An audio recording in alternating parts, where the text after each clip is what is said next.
à toutes et à tous, ma team Kiefer, j'espère que vous allez bien. C'est avec plaisir qu'on se retrouve aujourd'hui pour cette nouvelle vidéo.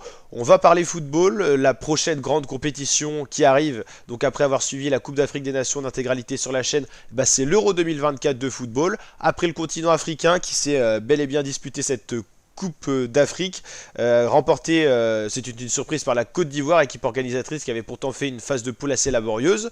Maintenant, on va se brancher du côté de l'Euro qui arrivera en juin prochain, un Euro intéressant qui sera en Allemagne.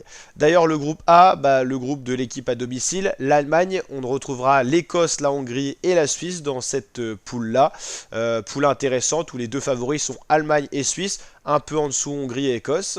Groupe B avec Espagne, Croatie, Italie, Albanie. Groupe un petit peu de la mort, on pourrait dire. L'Albanie aura du mal à s'exprimer face à trois grosses nations européennes. Espagne, Italie, Croatie, ça envoie quand même. Groupe C avec Slovénie, Danemark, Serbie, Angleterre. Groupe assez ouvert. L'Angleterre peut-être au-dessus sur le papier. Après, Danemark, Serbie, c'est à peu près équivalent. Et Slovénie peut-être un cran en dessous. Groupe D où il manque encore une équipe. Il n'y aura pas que 3 équipes, mais bien 4. C'est-à-dire qu'on a encore les barragistes. On va justement voir un petit peu comment ça va fonctionner pour les prochains matchs. Pour savoir qui va rejoindre le groupe D, E, F. Il manque 3 équipes sur les 24 présentes en 6 groupes. Pays-Bas, Autriche, France.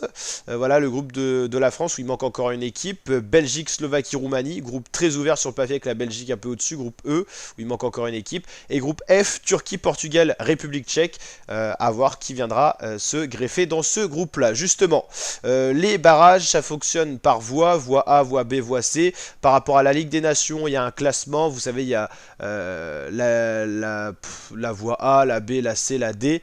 C'est en 4 poules différentes que ça se joue, enfin 4 répartitions des équipes. En gros, il y a une place pour la voie A, une pour la voie B, une pour la voie C. On retrouve les 3 équipes manquantes. Donc ça se joue en demi-finale puis finale. En gros, on a un carré au début. Imaginez c'est en Coupe du Monde. On a Pays de Galles, Finlande, Pologne, Estonie. Le vainqueur, c'est une phase aller simple de Pays de Galles, Finlande jouera le vainqueur de Pologne, Estonie. Et ensuite, le vainqueur de cette finale rejoindra l'Euro avec le ticket à la fin. En gros, c'est comme les playoffs de Ligue 2, par exemple, pour rejoindre la Ligue 1. Vous avez 2 matchs qui se jouent là. À chaque fois, les perdants sont éliminés. C'est un match aller simple.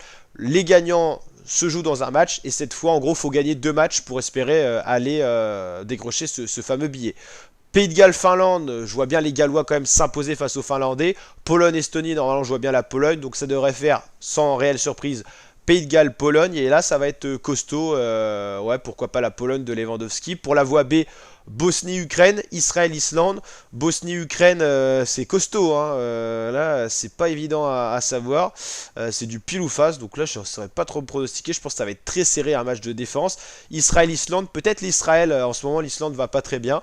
Voie C, Géorgie, Luxembourg, donc certainement la Géorgie. Grèce, Kazakhstan, certainement la Grèce. On devrait se retrouver sur un Géorgie-Grèce. Et normalement, la Grèce devrait passer par cette voie C. La Grèce qui a déjà gagné l'Euro, c'était en 2004. Ça remonte à l'époque, il n'y avait que 16 équipes, si je dis pas de bêtises. On va se bouiller un peu pour la voie B. Bosnie, Ukraine, allez, Bosnie. Israël, Islande, Israël. Bosnie, Israël. Pourquoi pas l'Israël? Ça serait peut-être sa première participation à l'Euro. Donc voilà pour l'Euro, les barrages. En tout cas, ça fait partie de la trêve internationale. Il y aura également des matchs amicaux, par exemple pour la France, pour les autres équipes européennes, pour se préparer justement pour cet événement, l'Euro 2024, qu'on suivra en intégralité sur la chaîne YouTube. On aura d'ailleurs un partenariat avec Secup.io. On en reparlera, on aura le temps d'en reparler sur la chaîne YouTube.